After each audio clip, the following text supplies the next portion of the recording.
The Bitcoin Group, the American original. For over the last 10 years, the sharpest Satoshis, the best Bitcoins, the hardest cryptocurrency talk. We'd like to welcome our panelists. Robert from Bitcoin and Friends. Hey, everybody. And I'm Thomas Hunt from the World Crypto Network. Moving on to issue one. Issue one, Gary Gensler. The SEC is taking a new look at Bitcoin ETF applications. Yes, we're talking about the ETF again, which Adam Back says could drive the price of Bitcoin to $100,000 a coin. Yes, they say online that more conversations today in and around legal teams at the SEC about spot Bitcoin ETF applications. Without equivocation, there is an unrelenting belief that all approvals happen in January. This has been the belief since late November. The SEC divisional staff and work is being dominated by this process and meetings, according to AP_abacus on Twitter, allegedly with an inside source. He also says they're preparing for Bitcoin spot ETF approvals. Google has updated their crypto ad policy. This means that the approval odds move to 99.99%, expecting BlackRock, Fidelity, Van Eyck, and others to spend big on ads in quarter one, expecting at least one Super Bowl Bitcoin ETF advertisement. Meanwhile, JPMorgan says ETF optimism is overhyped and Ethereum could overshadow Bitcoin in 2024. Robert, what do you think about all the Bitcoin ETF hype? We have to talk about it every week, but it could be big. Yeah, for a few more weeks, right? We'll keep talking about it. I think if I had to guess or I had to wager, it sounds like it's going to happen. Although I did see a video of Gary Gensler. I think Odell posted it today, and it was quite funny because he looked very sweaty and unhappy when a woman, a reporter, asked him about Bitcoin. He was talking about, treasury policy is much more important, blah, blah, blah. So that was quite funny to see that. It kind of looked to me like, someone had scolded him perhaps a little bit and or scared him or threatened him, or I don't know, but he looked very uncomfortable. But nonetheless, it seems like, yeah, it's going to happen. 100K USD for a Bitcoin. Sure. I don't think that's crazy. I think that could happen within the next 6 months. And I mean, eventually we're all going to be millionaires. It's just, a million won't buy much. So it's just a matter of time. $1 million to get you a hamburger and French fries. It'll be great. Exactly. Yeah, I agree. I think Gary Gensler's tired of it. He wants to move on to AI, which he said is a more important threat to the economy than stupid old Bitcoin. But if he wants us to move on, he has to settle the issue. He has to let us have the Bitcoin ETF. As we've said on the show 100 times or more, ETFs allow normal people who have stock market money. A lot of it comes from their employer and it's pre-tax money. So they give you the money with no taxes. So you get like the full 10K. You go out there and invest, and later on you pay the taxes on the winnings. It would allow those people who would have to pay a tax hit, not that big a hit, less than 10%, but still they'd have to pay a hit to sell and to go on the open market and buy Bitcoin. Whereas in their minds, with this pre-tax benefit money that you get from your work, sometimes they'd want to invest it in Bitcoin. They could do it through one of these ETFs. All these companies would make tons of fees. It would be good for everyone. And we've been talking about it for years and years and years. It seemed like a slam dunk when we first talked about it. It was like there's a diamond ETF, there's a spider ETF, so you can invest in spiders. Why anyone would want to do that, I don't know. There's like, baskets of ETFs, diamonds and spiders.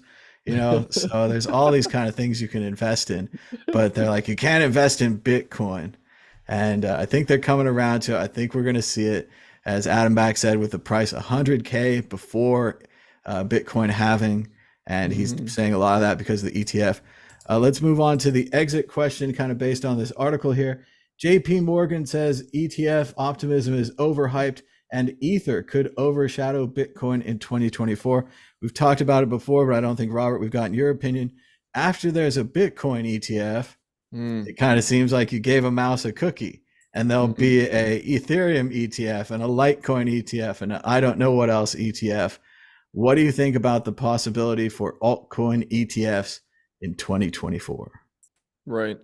Well, I have not followed the altcoin market really much at all in the last few years. So I think the last I remember hearing that Ethereum was not considered a security. Is that correct from Gensler or someone that they sort of gave it an exception? It's a Uh, very strange ruling where they said Ethereum's like too big to fail, so it's too big to regulate, so it's not a security. So it was kind of all a security all the time that we were calling it a security and warning people that it was a security. But it turns out, much like Facebook, move fast and break things. The law doesn't matter that much if you make $1 billion. Right. So too big. Okay. Yeah. And so that sounds to me like they probably bought some people off. Yeah, I would be surprised, I guess, given that ruling, if they're not going to then go ahead and allow an Ethereum ETF. And I think Ethereum is much more aligned with these crony capitalist fiat currency types anyway, right? It's a fiat chain basically, right? So yeah, I think that is likely to happen. That makes sense to me. I would say yes.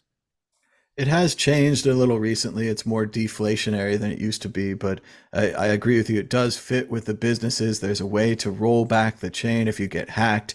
There's a Right, creator, there's a founder, there's a right. foundation. There's a lot of these more Yeah, business sensible things, whereas and Bitcoin's proof of still kind of the stake. Wild West, right? Right, right. And it's proof of stake. To me, proof of stake is the existing current monetary system. So they've basically just redesigned it to a large degree what we already have today, with crypto, attached to it. Good marketing. Well, and that's one of those things where it's completely true, but there's a possibility that might be worth money, and the existing market might like that. They might like a Yeah, copy of the monetary system, except digital. right. Of course. Yeah. I would agree. Moving on to issue two, $1 million. Arthur Hayes is back, and apparently, if you start a large Bitcoin exchange, you can get your predictions published in the newspaper. Seeing this prediction makes me want to do a Mad Bitcoins prediction webpage, write a bunch of articles, probably with my friend ChatGPT, and talk about Mad Bitcoin's prediction for infinity dollars. All of the dollars into Bitcoin. Infinity is the largest number available. It means that all of the money would be converted into Bitcoin. Arthur Hayes is on his way there, though, with his $1 million prediction. Thomas Hunt, what do you think about $1 million Bitcoin? Well, I agree with Robert. I hope it happens soon and it happens without an economic collapse, that it happens because a lot of people just suddenly wake up and start buying Bitcoin with the demand causing the price to rise, not the economy on the other side completely collapsing and the Hmm. world devaluing to the point where Bitcoin rising because, like Robert said, it has to because a Big Mac costs $1 million. So $1 million in Bitcoin is suddenly no big deal. As I said in the prompt, I'm surprised once again how the media, or Dailyhodl, if that's the media these days, loves to quote big, famous, rich people who run companies about their predictions, even though Hmm. they haven't been correct all the time and have been occasionally accused of crimes, allegedly. I think they should quote Mad Bitcoins, who told you back when Bitcoin was $100 to buy Bitcoin and hasn't really said anything different since. Robert, what do you think? $1 million, is that rich enough for you? Maybe not on an economic collapse, but maybe just a Bitcoin contagion. Like if it hits 250, people say, why not a million, and buy it up until it hits it. What do you think? Yeah, well, I mean, Hayes is not the only one who talked about a million. I think let's see, we've got Jan 3. Oh goodness. Samson has said 1 million recently.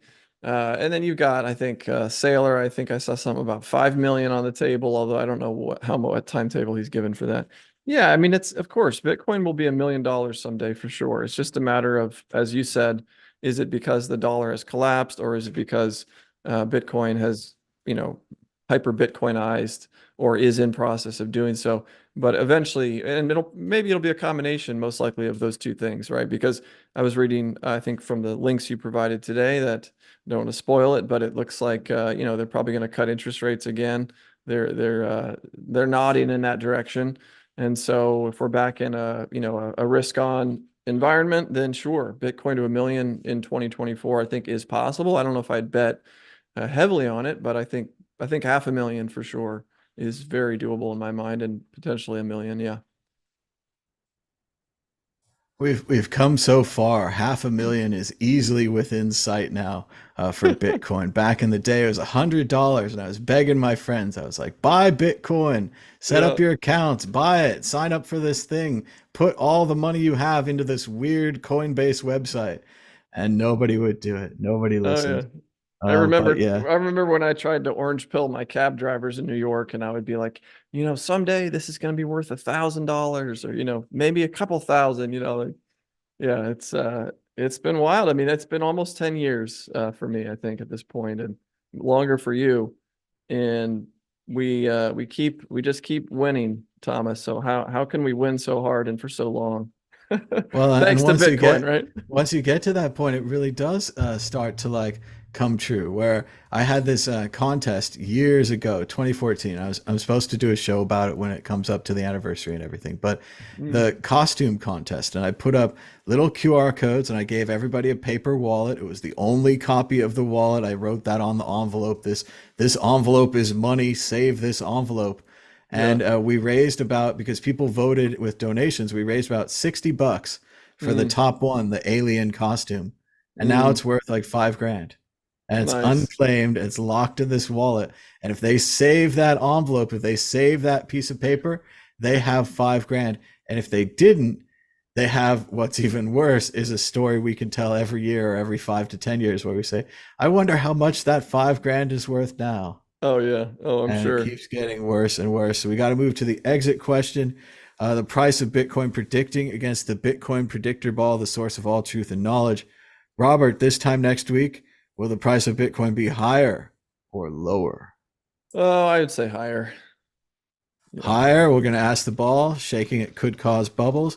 Will the price of Bitcoin be higher this time next week? My sources say no. Second Ooh. week in a row, the ball is pessimistic. Its sources say no. Moving on to issue three, international issue.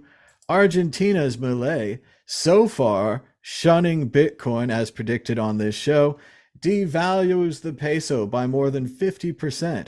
The government's official rate is now 800 pesos to the dollar versus roughly 400 previous, a disaster for anyone who owns pesos or anything denominated in pesos. A move so good, it was applauded by the World Bank. Meanwhile, in El Salvador, they've invited Bitcoin millionaires to quote unquote rebuild the country. While many are critical of the Bitcoin Freedom Visa, which cost $1 million in Bitcoin to the government of El Salvador in exchange for quote unquote residency, not even citizenship, the president of El Salvador has said he wants Bitcoin millionaires to rebuild the country. Robert, what do you think about what's going on in Latin America and South America in Mm. Bitcoin International? Yeah, Malay is an interesting figure. I don't know what to think of him yet. I mean, he's definitely talked a good talk. I think, quite frankly, the free market rate for the peso, I think I read that article, was like 1,000 to 1. So for them to cut the official rate closer to that is actually what you have to do if you want to start to dollarize the economy, which is what he's said he plans to do. And that makes a lot of sense because most of the black market activity is dollar based, and that's what people are wanting to use. So I think that strategy seems to make sense. Of course, longer term, no one should be using dollars if they can help it, because it's, they're jumping from one burning house into another one. But perhaps the burn is a little slower with the dollar than with the peso. So yeah, I guess it seems like he's kind of doing more or less what he's promised so far. And he's got this IMF thing, so he may not come out and outright embrace Bitcoin soon, but I would love to see it happen. I guess we'll see. I'm just going to go back to my same old idea about the Bitcoiners need to choose their friends better. And we need Mm, to not get attached to the first person that comes along that likes Bitcoin. Sure, it's great that a country takes Bitcoin. It's great that a political figure, a libertarian figure in Argentina expresses interest in Bitcoin. But then the reality is we have no idea what they're going to do afterwards. And we sometimes don't even know what they did before. So hmm I think it's very dangerous when we keep getting in bed with these people and keep kind of worshiping them when we need to be a little bit more standoffish, a little bit more like we are when people say they want to help Bitcoin by changing the number of issuance or doubling the block size, things like this. We just need to be more cautious and be more careful. Yeah, and to the El Salvador point, so I've visited twice now. I am overall, I would say, pleasantly, disposed to El Salvador. I think there's, on the whole, positive things happening there. But yes, I mean, I don't, I wouldn't want to trust my entire life and everything to, President Bukele. I don't know this guy, right? So, um, in terms of this new residency program, it looks like a cash grab to me. And my guess is they're just hoping that some wealthy Bitcoiners are also not that smart and they just decide to give them $1 million. I've spoken with lawyers in El Salvador, and you can set up a business there and get residency for a few $1,000s and you're good to go. So why would you give them $1 million when you can get residency, open a business? I mean, granted, it needs to be a viable business, but for anyone that has the ability to travel and work remote and like is interested in moving to El Salvador, set up a business. It's not that hard to do.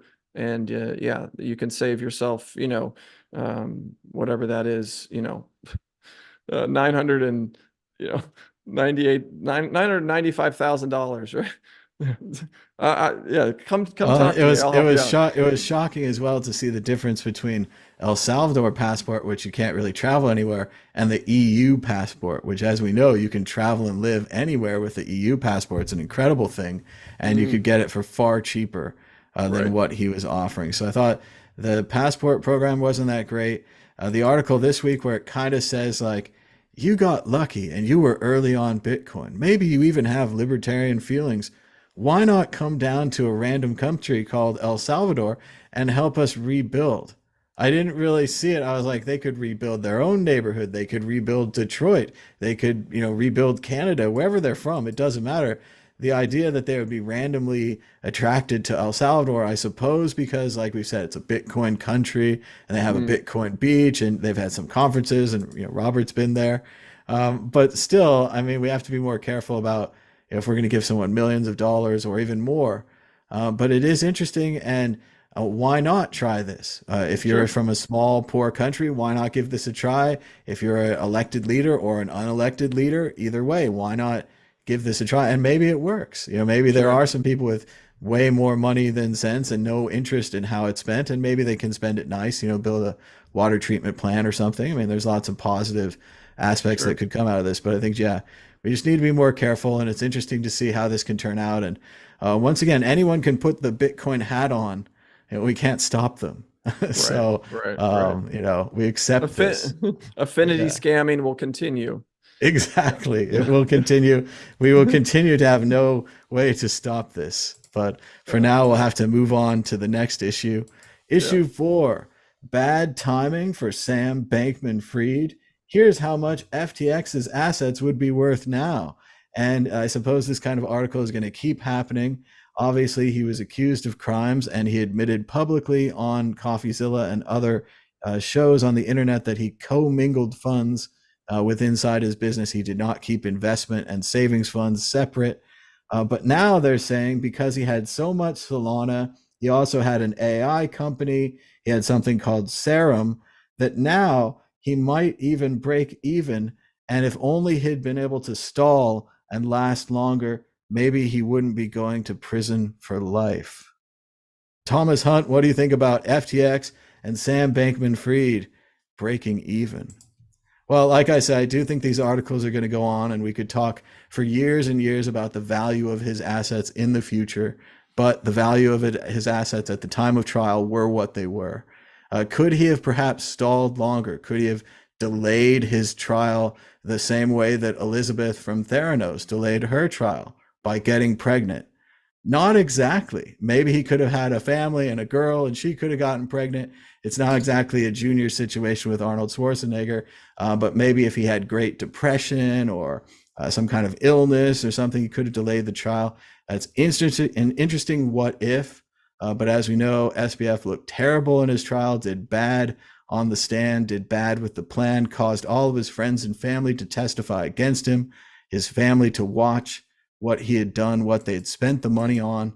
But in the cold light of day, if he had stalled for 6 months to a year, would this all be different if he had not given up the company immediately when there was trouble? Robert, what do you think? In an alternate world, is SBF get off scot-free? I think it sounds like it's theoretically possible.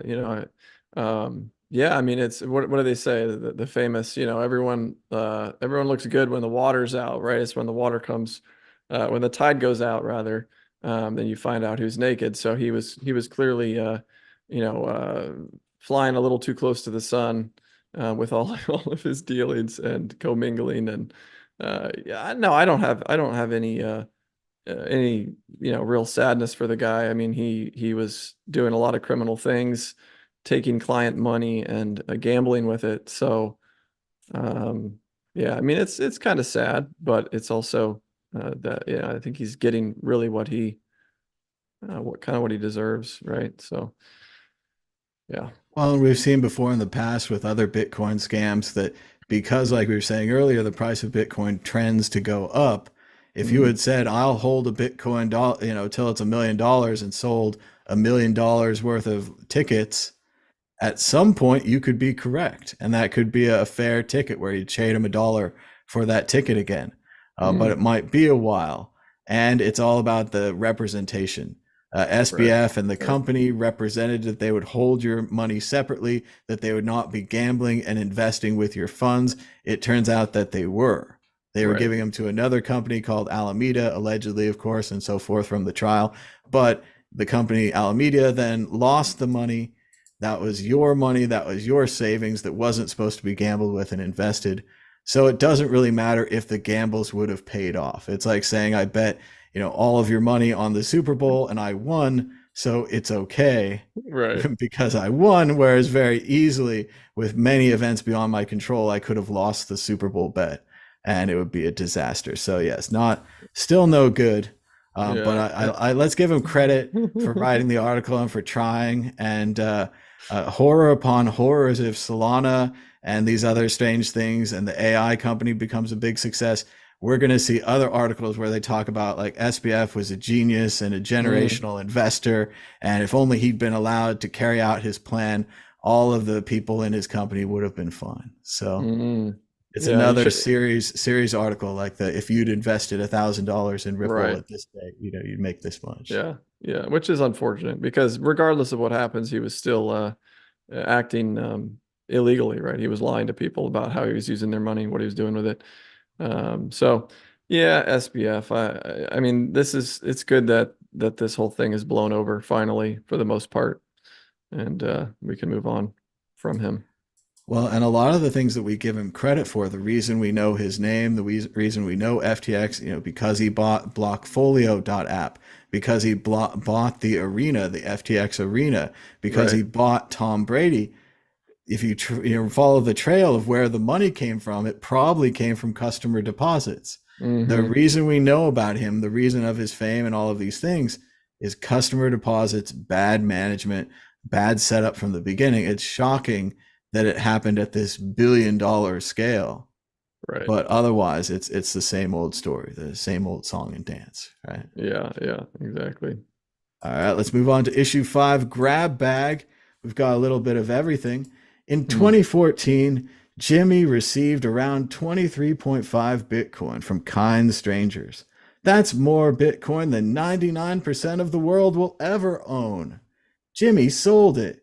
Yesterday, he tried to make a joke about Bitcoin. The fiat value of Jimmy's Bitcoin would now be worth over $1 million. The joke's on Jimmy. And this is all about how Jimmy Wales from Wikipedia, who famously accepted Bitcoin, then sold it, wouldn't save it on Wikipedia, says, I forgot my bank password and lost my entire net worth. No, actually, that didn't happen because banks work and Bitcoin doesn't. So, classic Bitcoin joke there from Wikipedia. We also want to celebrate Bitsby Tripping with a 10-year anniversary of Bitsby Tripping and a 13th year for a Bitcoin mining journey for Michael Carter. What a great, amazing journey so far. Mining like a boss. Here's to 10 more years, my dudes. And if you guys don't know, Bitsby Tripping is a classic Bitcoin mining YouTube channel. They've been mining Bitcoin since the early days. They had a bunch of graphic cards and they'd build risers for them and they'd talk about the percentages. And he camped out overnight at least a couple of times to get a new graphics card. Incredible dedication from Michael Carter and his crew and his team. And now I think they're doing incredible work installing like industrial level Bitcoin miners at electrical places for states and other large industries and really getting out there with the Bitcoin mining. So congratulations to Bitsby Tripping. And we've also got Mickey Mouse will soon belong to you and me with some caveats. As we all know, Mickey Mouse, at least an early version called Steamboat Willie, is entering the public domain next year. That means, Robert, you could make a cartoon show about that Mickey Mouse because he exists in the public domain. He could be a character on your existing Bitcoin and Friends show. Of course, only Steamboat Willie, not popular 1955 Big Mickey Mouse shown there. This was delayed by the Copyright Act called the Mickey Mouse Act, where they delayed this for about 20 years, causing many films which were abandoned to rot in their canisters as they could not be restored, as they also had to have their copyright extended along with the mouse. Disney's power has waned, though, and the mouse is entering copyright. Robert, what do you think about these issues? What would you like to talk about? We've got Mickey Mouse. We've got Bitsby Trippin' 10th anniversary and Jimmy Wales from Wikipedia making fun of Bitcoin at the same time. It perhaps could have saved his project. Yeah, well, let's talk about Jimmy. Well, now, hold on. Saved his project. We're talking about Wikipedia or Wikimedia? That's different. Wikipedia, and I mean, saved it in the way that if you go to Wikipedia right now, half the page will be covered by a don't scroll away, donate money to Wikipedia. We are broke. It costs money to run servers. Now, I think obviously they should have used some kind of BitTorrent backend and reduced these servers or cloud servers or whatever. But in general, Wikipedia always needs money. And maybe if they had bought and held Bitcoin as let's try this. You don't have to take your existing funds and convert them to Bitcoin. That's radical, right? Right, But right. if they just said any donations that come in this wacky, weird cryptocurrency that we don't believe in at all, we're going to set aside, just put in a vault, see how it goes. And then that kind of attitude could have expanded their business where it seems he got all that money from people, then he sold it. And then now he's just telling jokes about Bitcoin. Wow. If you go to the webpage, it's still going to be a giant donation banner. It's kind of Right, embarrassing. right. It is. Okay, well, I think he's one of the classic, archetypes, which is this person who has some exposure to Bitcoin early on. He thinks he's smarter than everyone else, decides it's a scam or stupid or whatever, misses out on a fortune, and then never has the ability to come back and have some humility and realize that he was in fact the idiot and not the other people. So he's just one of those types. He's got, I guess you could say, Bitcoin derangement syndrome, perhaps.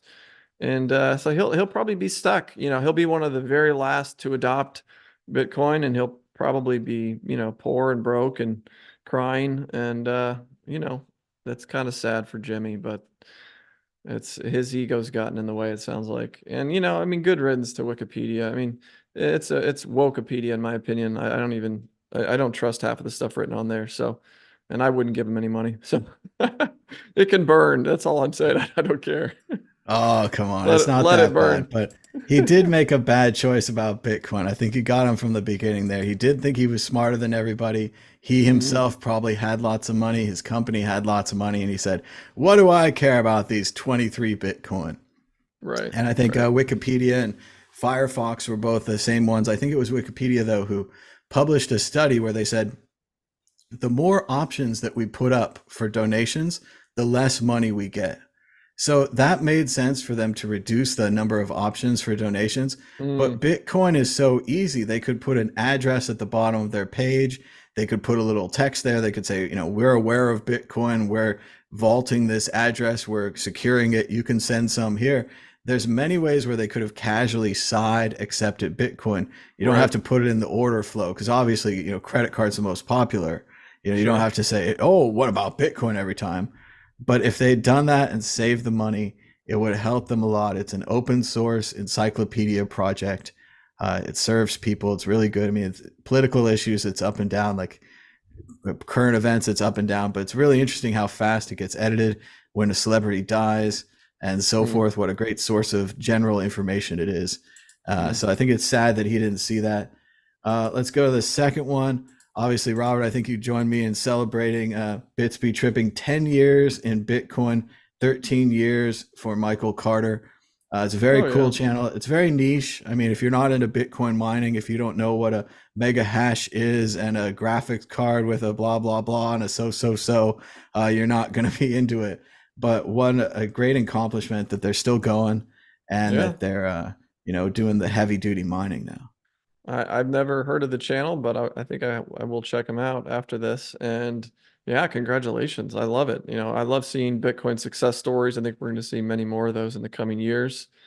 So be persistent is what it looks like to me, right? He was at it for 13 years. So for all you youngins out there listening, don't give up, keep trying, keep iterating, and you'll find your road eventually. Your Well, Bitcoin road. he was starting back when Mad Bitcoins was still doing daily episodes, and we were really the only ones in this space. Like Let's Mm, Talk Bitcoin, Mad Bitcoins, Bits Be Trippin', the Bitcoin channel, people mm, like that were the original OGs in this space. And it just shows. I mean, when he started that, no one believed in Bitcoin mining, no one believed in graphics cards mining, but it turned out to be a huge industry. And also the way he was able to keep up on it, keeping the new graphics cards in there, reading the news, going and mm-hmm. waiting out at the stores. That kind of dedication shows that, when he started this, there were no Bitcoin mining experts. So, like, if you want to be a Bitcoin mining expert, or I wanted to be a Bitcoin YouTuber, you just go out there and do it. And if you do it, 10,000 hours or whatever it is, you get better at it. And like they say in Mm-hmm. Wonder Boys, you get where you need to go. So I think he got where he needs to go with this whole industrial mining thing. Finally, on to Mickey Mouse. Robert, from the Bitcoin and Friends cartoon. This is a pretty good issue for you.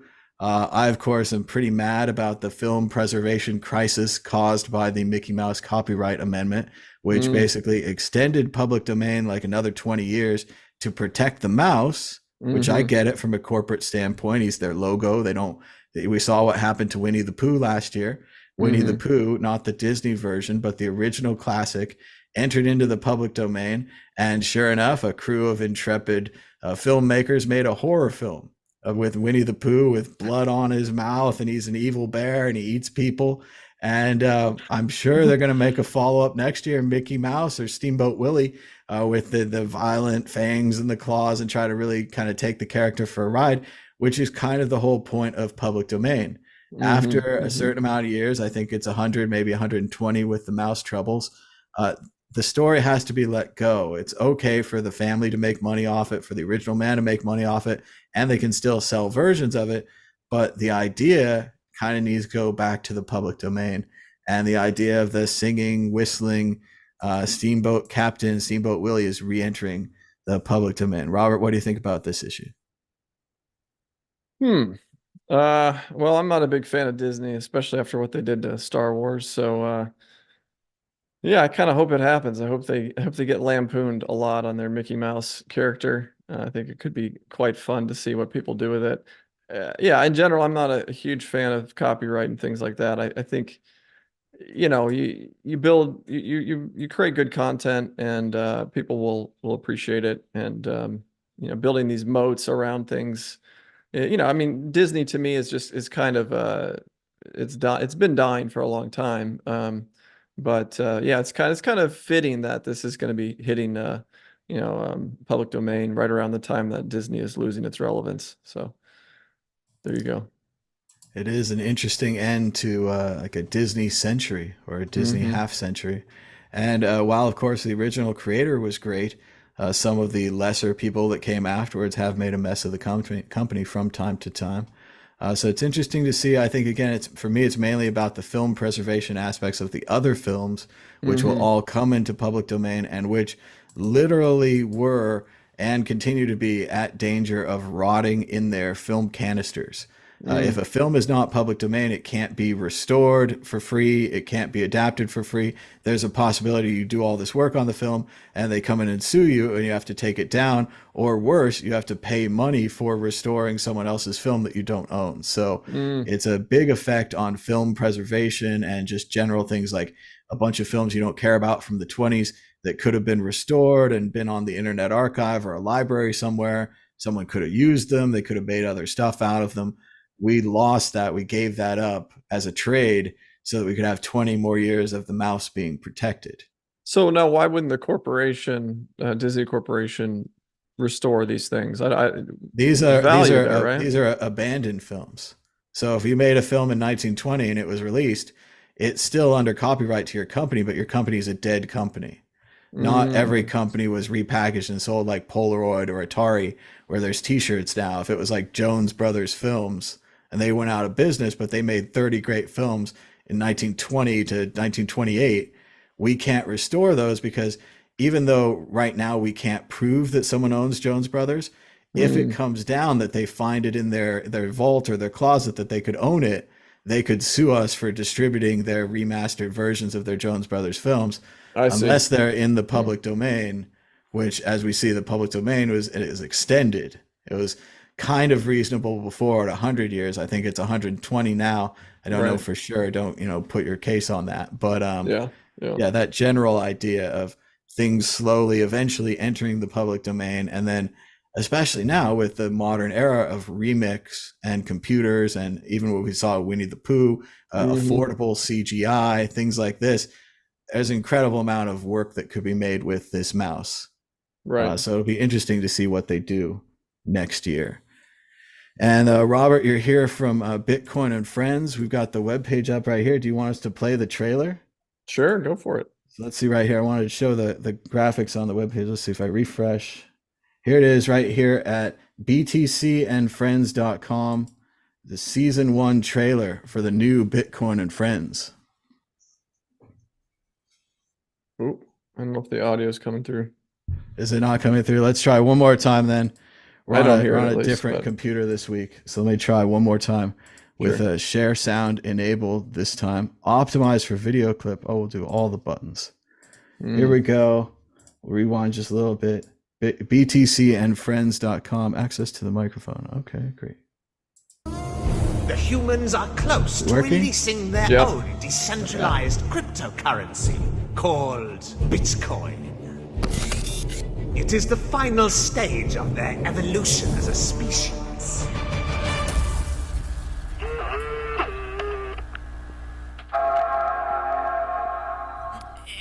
Hello? Yes? Oh, what a beautiful day. So this is Earth. Key, where's your parents? This is my buddy B. He's looking for his father. This is the most incredible thing I've ever seen.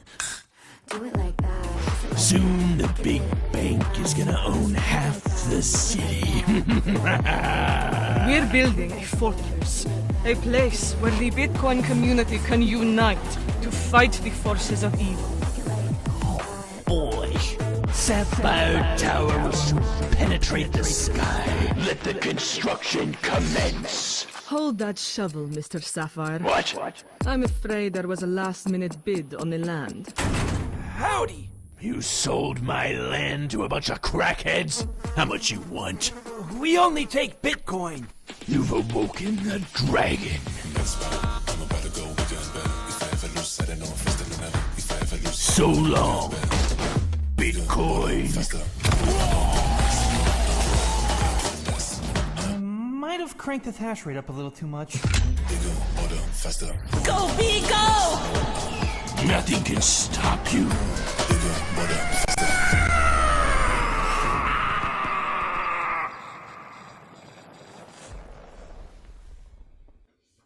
Wow, that looks incredible. A new There it season is. of Bitcoin and Friends. So Robert, just tell the people a little bit about it. Maybe they haven't seen it before or heard about it. It's kind of like a Bitcoin South Park, right? What's the deal?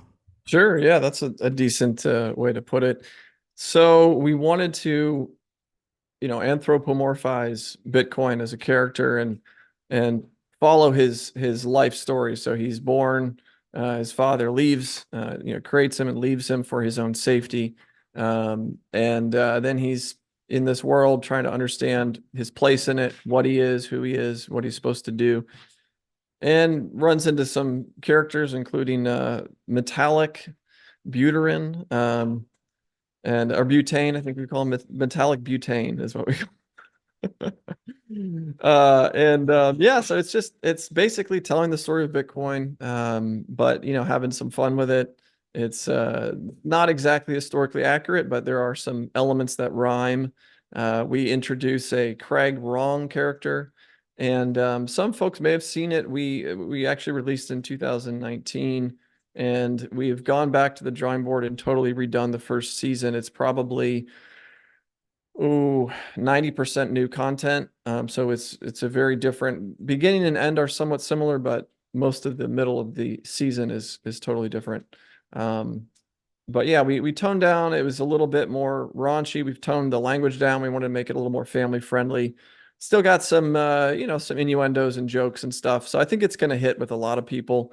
We definitely lampoon a lot of notables in the industry, and we'll continue to do that hopefully as we make more seasons. We have more outlines ready to go, so we just want to see if we can get enough of an audience to support it and keep the lights on. So that's the plan. January 3rd, there'll be 3 episodes you can watch. Metallic or Vitalik, that's definitely my favorite character. Yeah, he's The he's best. quite lovable with his inhaler and all. Yeah. So, but there's a few new guys. Like I said, Craig Wrong is one of the newer characters that we've added. A lot of the ones that were there came back, and we wanted also to focus.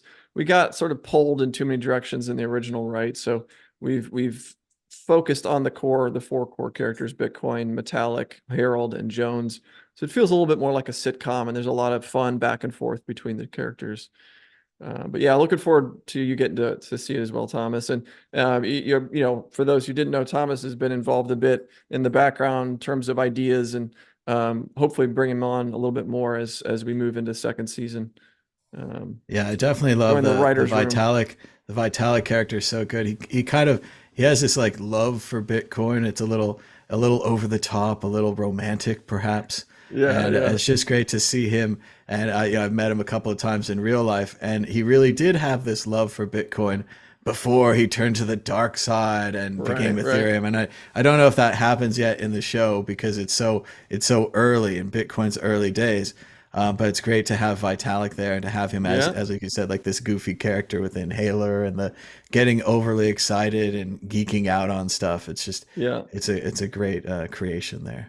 Thank you. Yeah, and we are pushing the story arc with Ethereum. Ethereum will be in the show as this obese female coin character. While she grows obese over time, as there's a bloat in the Ethereum blockchain, of course.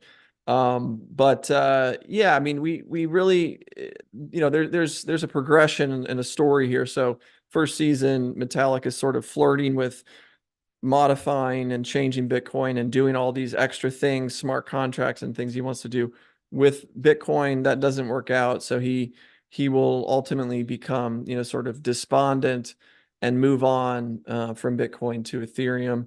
And then who knows, maybe someday in this world, in reality, Vitalik will come back around. It would be wonderful. I'd love to see some of these guys that have gone astray, so to speak, come back to the original mission.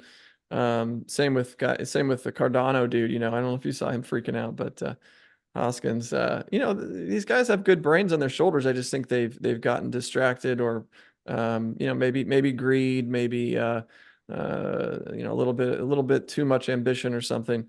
But anyway, so yeah, we have fun with that character quite a bit, and there's a lot to be said there. Well, I could see already there's definitely a scene there where Vitalik comes back and he's like, hey, we could do NFTs on Bitcoin. We could do all kinds of things. Now that we have these layer 2 technologies. And he's like, I'm excited about you again, Bitcoin. And maybe he doesn't see Ethereum and he doesn't see it anymore, something like that. Yeah, for sure. That would work.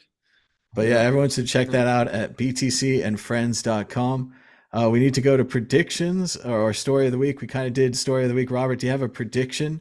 Anything you want to predict about Bitcoin or the upcoming months? That's a good one.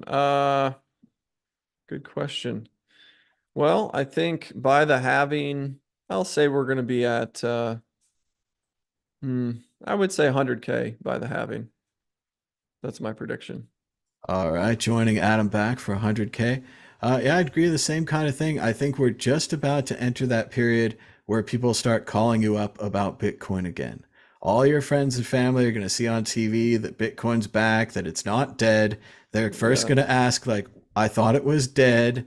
I heard the CEO was dead.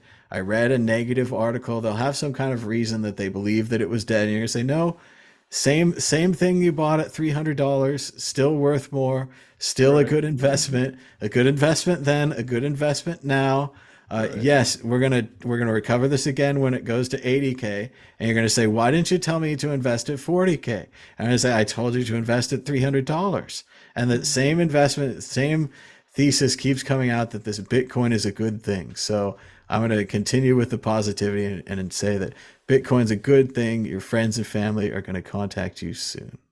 So thanks to Robert for joining us. Thanks everybody. Give us a thumbs up down below. Subscribe if you haven't. We'll be back again next week. We still have our end of the year episode coming up at the end of the month, right before January 1st. We'll be recapping everything that happened in the last year. But until next time, bye-bye.